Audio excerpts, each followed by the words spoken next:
प्यारे दोस्तों, हजरत इब्राहिम अलैहिस्सलाम वो पैगंबर थे जिनसे अल्लाह ताला ने बहुत बड़ी बड़ी कुर्बानियां ली। नमरूद ने उन्हें आग में जलाने की कोशिश की, मगर अल्लाह ने उन्हें सलामत उस आग से बाहर निकाल लिया। जब हजरत इब्राहिम अपने घर वापस लौटे तो उनके वालिद ने उनसे कहा, ए इब्राहिम, अगर तुम अपने अल्लाह को नहीं छोड़ते तो मेरे घर से निकल जाओ। हजरत इब्राहिम अलैहिस्सलाम ने बिना किसी शिकवा के अपना घर छोड़ दिया और मिस्र की जानिब रवाना हो गए। जब मिस्र के बादशाह को यकीन हो गया कि इब्राहिम अल्लाह के नबी हैं, तो उसने अपनी बेटी हजरत हाजरा का निकाह इब्राहिम से कर दिया। इसके बाद हजरत इब्राहिम अपनी बीवी हाजरा को लेकर फिलिस्तीन चले गए और वहीं रहने लगे। हजरत इब्राहिम की कोई औलाद नहीं थी, इसलिए वह दिन रात अल्लाह से दुआ करते रहते, ऐ मेरे रब, मुझे एक नेक और फरमाबरदार बेटा अता फरमा। सालों गुजरते गए लेकिन बेटा नहीं हुआ। उम्र भी ढलती चली गई, मगर दिल में उम्मीद बाकी रही। 84 साल की उम्र में भी वो अल्लाह से यही इल्तिजा करते रहे, ऐ अल्लाह, मैं तेरी रहमत से मायूस नहीं हूँ, मुझे एक बेटा अता कर जो बुढ़ापे में मेरा सहारा बने। आखिरकार अल्लाह ने उनकी दुआ कबूल फरमा ली। 84 साल की उम्र में हजरत इब्राहिम को एक प्यारा सा बेटा हुआ। उन्होंने उसका नाम इस्माइल रखा। आप अंदाजा लगाइए, एक बाप जिसने 84 साल की उम्र में बेटा पाया हो, उसकी मोहब्बत उस बेटे से कितनी होगी। वो हर वक्त उसे सीने से लगाए रखते, चूमते, कंधों पर बिठाकर बाजारों में फिराते, उसके साथ खेलते और हंसी करते। अभी बेटे की पैदाइश को एक हफ्ता भी नहीं गुजरा था कि हजरत जिब्राइल अलैहिस्सलाम इब्राहिम के पास आए और कहा, ए अल्लाह के नबी, अल्लाह का हुक्म है कि आप अपनी बीवी और बच्चे को खुद से जुदा कर दें। यह सुनकर हजरत इब्राहिम का दिल कांप गया। बोले, ए जिब्राइल, मैं अपनी बीवी और बच्चे को कहाँ छोड़ूं? जिब्राइल अलैहिस्सलाम ने जवाब दिया, जहाँ अल्लाह हुक्म देगा मैं वहाँ ले जाऊंगा। कल सुबह इंसानी शक्ल में ऊंट पर आऊंगा। आप अपनी बीवी और बच्चे को तैयार रखना और मेरे पीछे चलना। अगली सुबह हजरत जिब्राइल ऊंट पर सवार होकर आए। इब्राहिम अलैहिस्सलाम ने भी अपनी बीवी हाजरा और बेटे इस्माइल को ऊंट पर बिठाया और खुद भी ऊंट पर सवार हो गए। जिब्राइल का ऊंट आगे आगे, इब्राहिम का ऊंट पीछे चलता रहा। वो फिलिस्तीन से चले, शहर दर शहर गुजरे, हफ्ते महीनों में बदलते गए और एक महीने के सफर के बाद अरब की सर जमीन पर पहुंचे। उस वक्त अरब वीरान था, ना कोई इंसान ना परिंदा। जिब्राइल का ऊंट काले सुनसान पहाड़ों के दरमियान चलता रहा। आखिरकार 4 ऊंचे पहाड़ों के बीच एक वादी में पहुंचे, जहां आज काबा मौजूद है, लेकिन उस वक्त वहां दूर दूर तक कोई नहीं था। जिब्राइल ने ऊंट रोका और कहा, ए इब्राहिम, अल्लाह का हुक्म है कि आप अपनी बीवी और बेटे को यहीं उतार दें और खुद वापस चले जाएं। यह सुनते ही हजरत इब्राहिम अलैहिस्सलाम का दिल कांप उठा। वो वही इब्राहिम थे जो आग में फेंके जाने पर भी खामोश खड़े रहे थे और सिर्फ इतना कहा था, मेरा रब मेरे लिए काफी है। मगर आज जब जिब्राइल अलैहिस्सलाम ने उन्हें कहा कि अपनी बीवी और बच्चे को इस सुनसान जगह पर छोड़ दो, तो इब्राहिम अलैहिस्सलाम बेचैन हो उठे। बोले, ए जिब्राइल, यह तुम क्या कह रहे हो? यहाँ तो ना पानी है ना खाना, मेरे बीवी और बच्चे यहाँ कैसे जिंदा रहेंगे? जिब्राइल अलैहिस्सलाम ने जवाब दिया, ए अल्लाह के नबी, यही अल्लाह का हुक्म है, आप इन्हें यहीं छोड़ दीजिए और फिलिस्तीन लौट जाइए। इतना कहकर जिब्राइल चले गए और इब्राहिम अलैहिस्सलाम रह गए। अपनी बीवी और बच्चे को हसरत से देखते हुए उन्होंने इस्माइल को गोद में उठाया, सीने से लगाया और उनकी आंखों से आंसू बहने लगे। शायद दिल में यह ख्याल आया हो, क्या मैं अब इस बच्चे से जुदा हो रहा हूँ, पता नहीं फिर कभी इसे देख पाऊंगा या नहीं। उन्होंने जल्दी से लकड़ियां इकट्ठा करके एक छोटी सी झोपड़ी बनाई और अपनी बीवी और बेटे को उसमें बिठाकर और फिलिस्तीन की ओर चल पड़े। शौहर को जाते देख हजरत हाजरा दौड़ती हुई पीछे आई, रोती हुई बोली, आप मुझे इस वीरान वादी में छोड़कर कहाँ जा रहे हैं? यहाँ तो ना खाना है ना पानी, मैं और मेरा बच्चा यहाँ कैसे जिंदा रहेंगे? हम तो मर जाएंगे। इब्राहिम अलैहिस्सलाम कुछ जवाब देने ही वाले थे कि जिब्राइल फिर आए और बोले, ए अल्लाह के नबी, आपको हुक्म है कि बीवी को कोई जवाब ना दे, बस खामोशी से फिलिस्तीन लौट जाए। दोस्तों, सोचिए उस बूढ़े बाप का दर्द जिसे 84 साल की दुआओं के बाद एक बेटा मिला, आंखों की ठंडक, दिल का सुकून, और आज वह उसी बेटे को एक वीरान जमीन पर छोड़कर जा रहा है। ऊंट आगे बढ़ रहा था और हाजरा गोद में इस्माइल को लिए उसके पीछे दौड़ रही थी। रोते हुए पूछ रही थी, आप हमें क्यों छोड़कर जा रहे हैं? मैं आपके बगैर इस सुनसान जगह में कैसे जिंदा रहूंगी? मेरा बच्चा तो मर जाएगा। आप तो जानते हैं यह बच्चा हमें कितनी मिन्नतों और दुआओं के बाद मिला है, क्या आप ऐसे ही उसे यहाँ अकेला छोड़ देंगे? वो बार बार यही सवाल करती जा रही थी, मगर इब्राहिम अलैहिस्सलाम को हुक्म था। दिल टुकड़े टुकड़े हो रहा था, मगर जुबान पर ताला था, सिर्फ अल्लाह के लिए।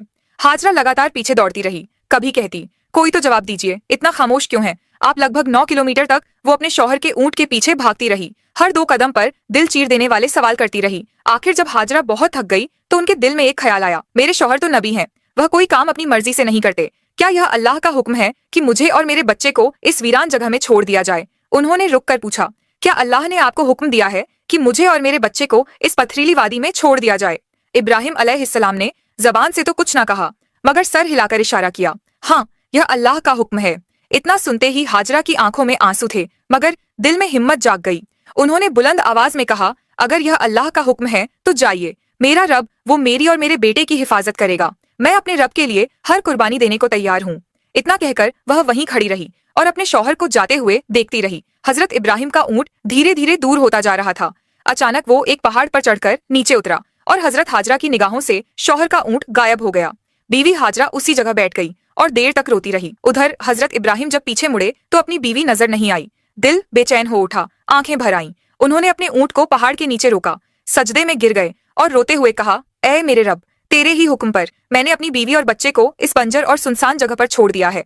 यहाँ ना पानी है ना खाना। मुझे कुछ नहीं पता कि यह कैसे जिंदा रहेंगे, मगर ए अल्लाह, तू ही इनका पालने वाला है, तू इनकी हिफाजत फरमा। इतना कहकर वो फिलिस्तीन की तरफ रवाना हो गए। इधर बीवी हाजरा अपने नन्हे बच्चे इस्माइल को गोद में उठाकर धीरे धीरे उस झोपड़ी की तरफ बढ़ने लगी जो इब्राहिम अलैहिस्सलाम ने उनके लिए बनाई थी।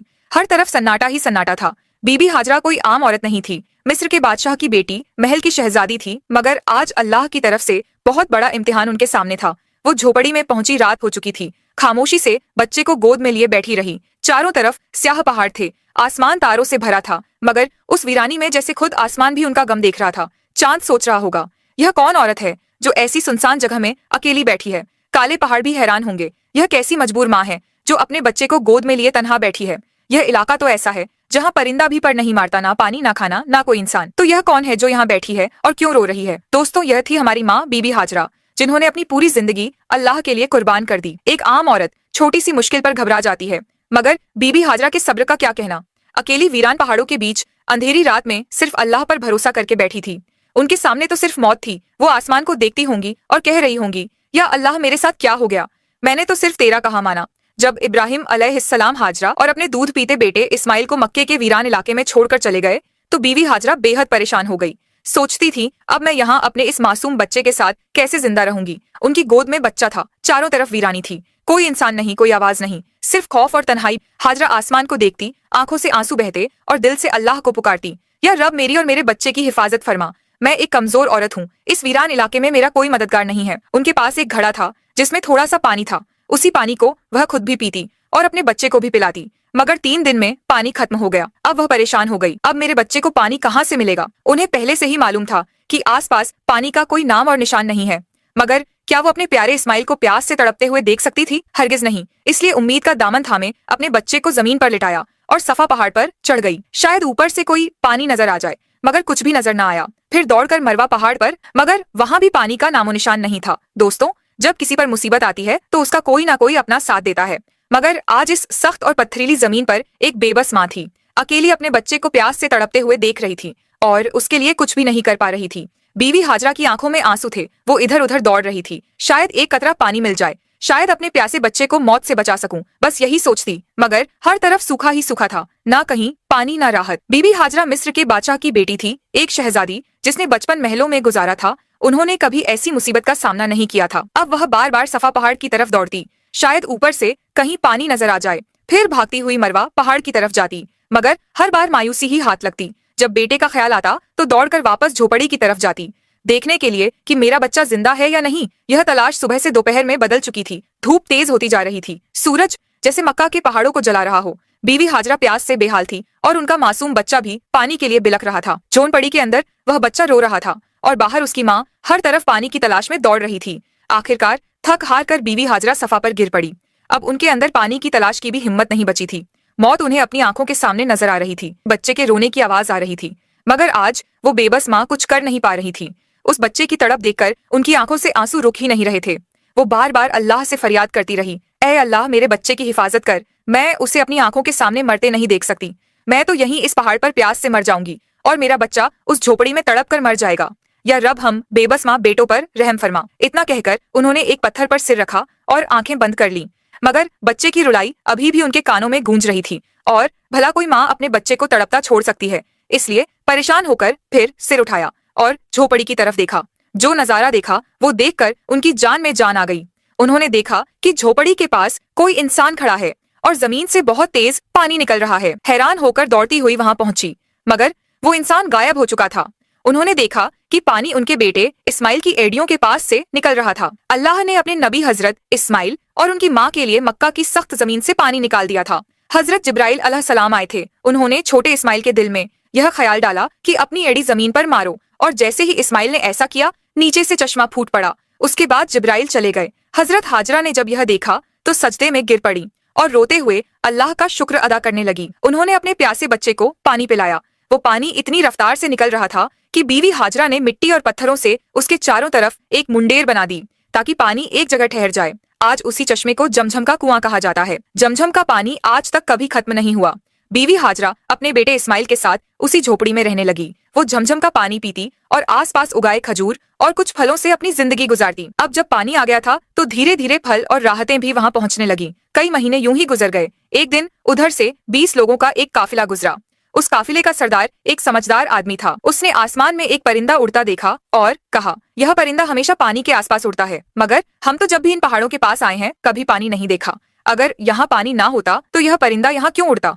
फिर उसने एक आदमी से कहा, जाकर देखो कहीं पानी नजर आ रहा है। वो आदमी थोड़ी दूर चला, एक पहाड़ पर चढ़ा और सामने देखा एक चश्मा बह रहा था और उस चश्मे के पास एक औरत अपने बच्चे को गोद में लिए बैठी थी। यह देखकर वह आदमी बहुत हैरान हुआ। जल्दी से जाकर अपने सरदार को बताया, ए मेरे सरदार, आपकी बात बिल्कुल सच निकली। वहाँ एक पानी का चश्मा बह रहा है और एक औरत अपने छोटे बच्चे को लिए उसी चश्मे के पास बैठी है। सरदार को यह सुनकर बेहद हैरानी हुई। इस वीरान सुनसान इलाके में कोई औरत कैसे रह सकती है? वो फौरन उस चश्मे की तरफ गया। जब वहाँ पहुंचा तो देखा हजरत हाजरा अपने नन्हे बेटे हजरत इस्माइल को गोद में लिए चश्मे के पास बैठी हैं। सरदार ने पूछा, ए औरत, तुम कौन हो? हजरत हाजरा ने बड़ी सादगी से सब कुछ बता दिया। मैं हजरत इब्राहिम की बीवी हूँ। अल्लाह के हुक्म पर उन्होंने मुझे इन पहाड़ों के बीच छोड़ दिया। अल्लाह ने हमारे लिए जमीन से यह पानी का चश्मा निकाल दिया। हम इसी पर जिंदगी बसर कर रहे हैं। सरदार बहुत मुतासिर हुआ और बोला, ए नेक औरत, अगर तुम इजाजत दो तो हम अपने बीवी बच्चों के साथ यहाँ तुम्हारे आसपास घर बना लें। हम यहीं बसना चाहते हैं, इसी चश्मे के पास। हजरत हाजरा ने कहा, हाँ, तुम यहाँ रह सकते हो, इस चश्मे का पानी भी पी सकते हो, मगर एक बात का ख्याल रखना, यह चश्मा किसी की मिल्कियत नहीं है। यह अल्लाह ने जारी किया है, इसलिए इस पर कब्जा करने की कोशिश मत करना। सरदार ने वादा किया, ए नेक औरत, तुम हमारी तरफ से बिल्कुल बेफिक्र रहो। हम ऐसा कोई काम नहीं करेंगे, बल्कि जितना हो सकेगा तुम्हारी मदद करेंगे। फिर उस काफिले के सारे लोग जमझम के चश्मे के आसपास घर बनाकर बस गए। फिलिस्तीन में हजरत इब्राहिम अपनी बीवी और बेटे को बहुत याद करते थे। हर रोज अल्लाह से दुआ करते, या अल्लाह मुझे अपनी बीवी और बेटे से मिलने की इजाजत दे। एक साल यूं ही बीत गया, मगर इजाजत ना मिली। फिर एक दिन अल्लाह ने हजरत इब्राहिम को मक्का जाने की इजाजत दी, मगर सिर्फ इतना कि वह जाकर उन्हें देखें और वापस आ जाएं। ठहरने की इजाजत नहीं दी गई। यह सुनते ही हजरत इब्राहिम बहुत खुश हुए, ऊँटनी ली और मक्का की तरफ रवाना हो गए। 1 महीने का सफर तय करने के बाद वो उस वीरान इलाके में पहुंचे जहां उन्होंने अपनी बीवी और बेटे को छोड़ा था। जब हजरत हाजरा ने दूर से अपने शौहर को ऊँटनी पर आते देखा, उनकी खुशी की कोई हद ना रही। दौड़ कर कहा, आप जल्दी से अंदर आइए। मगर हजरत इब्राहिम ने फरमाया, मुझे सिर्फ खड़े होकर मिलने की इजाजत है, ऊँटनी से उतरने की नहीं। यह सुनकर बीवी हाजरा का दिल टुकड़े टुकड़े हो गया, मगर फिर भी खुद को संभाला। दिल में कहा, मैं अपने अल्लाह के लिए हर तकलीफ पर सब्र करूंगी। उस वक्त बीबी हाजरा की गोद में उनका 1 साल का दूध पीता बच्चा था। हजरत इब्राहिम ने फरमाया, अपना बेटा मुझे दे दो। बीवी हाजरा ने फौरन बच्चा पकड़ा दिया। हजरत इब्राहिम ने अपने बेटे इस्माइल को गोद में लिया। मोहब्बत भरी हसरत भरी निगाहों से उसे देखा। उस वक्त उनकी उम्र 87 साल थी। 40 साल की दुआओं के बाद यह बच्चा नसीब हुआ था, मगर मिला भी तो जुदा होना पड़ा।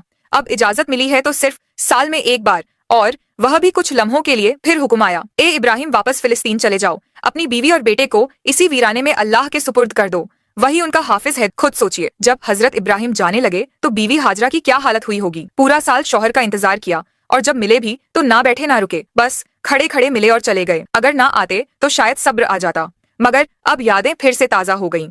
दिल में आग लग गई और आंखों से आंसू बहने लगे। वह खड़ी थी, उस वीरान वादी में अपने शौहर को जाते हुए देख रही थी। वक्त गुजरता गया। हजरत इब्राहिम फिलिस्तीन में और बीवी हाजरा अपने बेटे के साथ उसी वीरान इलाके में जिंदगी गुजार रही थी।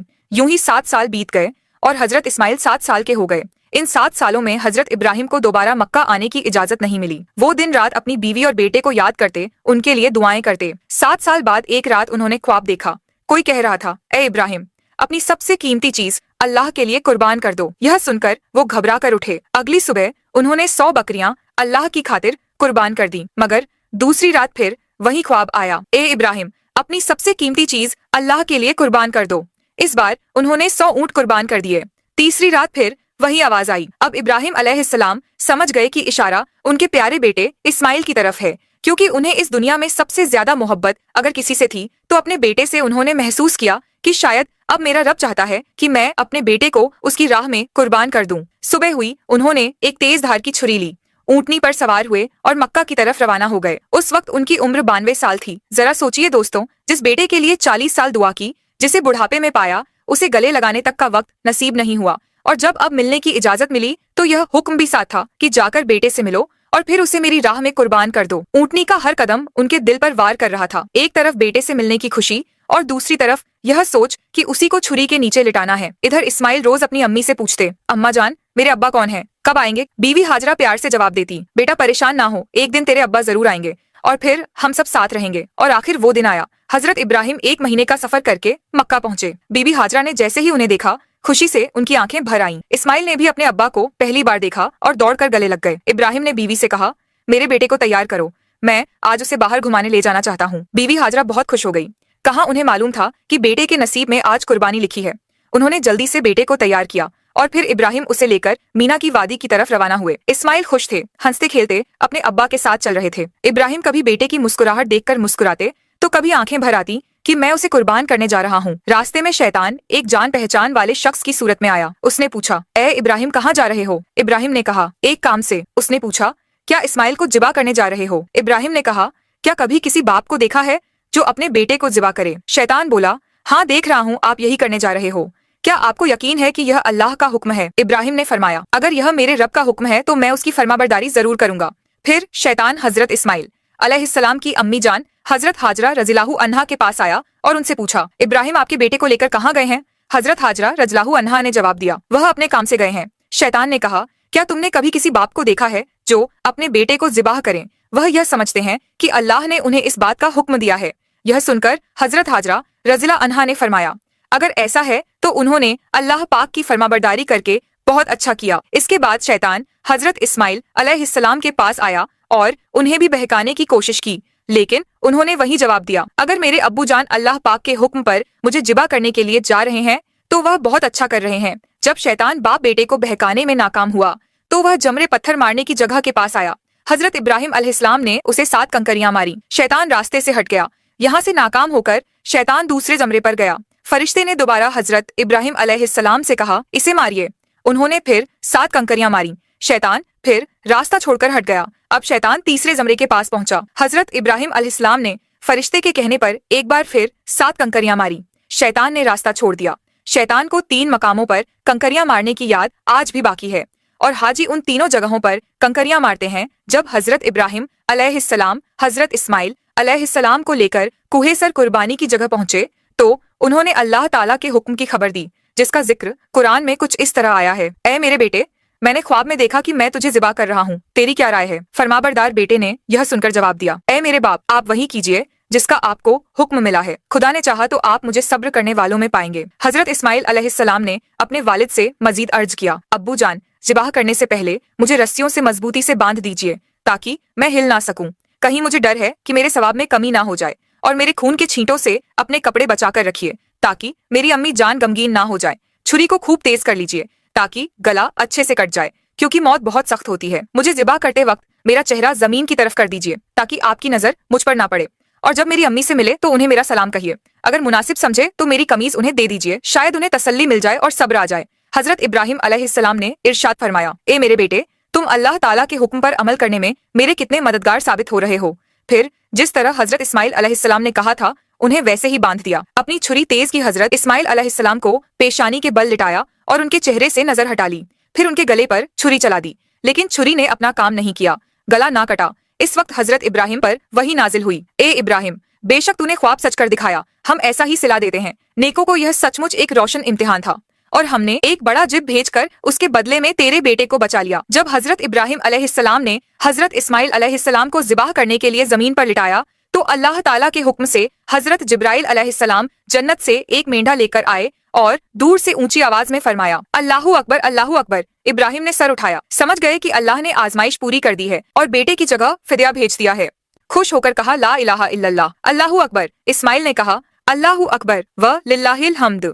इन पाक अल्फाज की यह सुन्नत आज भी कुर्बानी के वक्त कायम है और कयामत तक जारी रहेगी। पाकिस्तान, हिंदुस्तान, बांग्लादेश, जहाँ जहाँ मुसलमान रहते हैं इस दिन को और इस सुन्नत को अदा करते हैं और अल्लाह ताला के रास्ते में जानवरों की कुर्बानी करते हैं। यह सिलसिला 3 दिन तक अदा किया जाता है, जिसमें दम्बा ऊंट और गाय बकरी जैसे जानवरों की कुर्बानी की जाती है। जानवरों को कुर्बान करके उसके गोश्त के 3 हिस्से बनाए जाते हैं।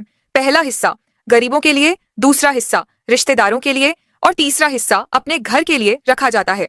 कुर्बानी की यह प्रक्रिया है, जानवरों को ज़बह किया जाता है और गोश्त बांटा जाता है। हम उम्मीद करते हैं कि आपको हमारी वीडियो पसंद आई होगी और हमारे चैनल पर ऐसी अच्छी वीडियो अपलोड की जाती है। सब्सक्राइब कर लें ताकि जब भी हम वीडियो अपलोड करें उसका नोटिफिकेशन आपको मिल जाए और आप हमारी वीडियो देख सकें। शुक्रिया।